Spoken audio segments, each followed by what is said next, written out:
उत्तराखंड की पहाड़ियों पर बसे छोटे से कस्बे में रहती थी अन्वी। शांत, सरल और गहरी सोच वाली लड़की। उसके दिल में बस एक ही नाम बसा था, कैप्टन आदित्य राणावत। दोनों की पहली मुलाकात कॉलेज के बाहर तब हुई थी जब आदित्य अपने एनसीसी के कैंप से लौट रहा था। धूल उड़ाती मोटरसाइकिल, वर्दी पे लगी मिट्टी और आंखों में एक अलग ही चमक। अन्वी ने पहली बार किसी को देखा था जो सपनों से ज्यादा देश को बड़ा मानता था।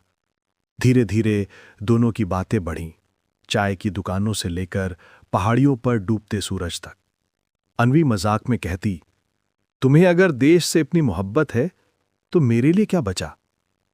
आदित्य हंसकर जवाब देता, पता नहीं, पर यह दिल आधा आधा बांट लेंगे।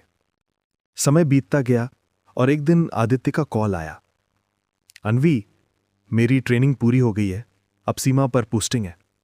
उसके बाद अन्वी ने उसे कभी रोका नहीं, बस एक बात कही, जान से ज्यादा देश को चाहते हो तो मुझे तुमसे क्या शिकायत, बस वादा करो वापसी का। आदित्य ने उसके हाथ छूते हुए कहा, तुम्हारी आंखों में जो इंतजार है वो मेरी असली हिम्मत है। एलओसी पर युद्ध की रात। कश्मीर के बर्फीले मोर्चे पर आदित्य की यूनिट तैनात थी। तापमान 0 से नीचे, हवा में खामोशी और पहाड़ों में छिपा दुश्मन। एक रात अचानक भारी गोलीबारी शुरू हुई। आदित्य की टीम को स्कूल में फंसे बच्चों को निकालना था। उसने वायरलेस पर सिर्फ एक ही बात कही, किसी बच्चे को कुछ नहीं होना चाहिए, चाहे मैं रहूं या ना रहूं। मिशन सफल रहा, बच्चे सुरक्षित थे, लेकिन लौटते वक्त एक विस्फोट हुआ। आदित्य घायल हो गया, शरीर से खून बह रहा था, आंखें बस एक ही चेहरा देख रही थी, अन्वी का।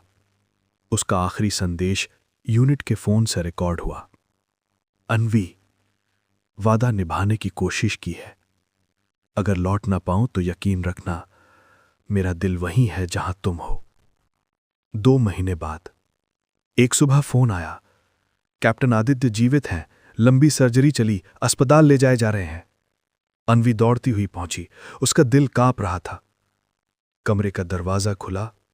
आदित्य कमजोर था मगर मुस्कुरा रहा था।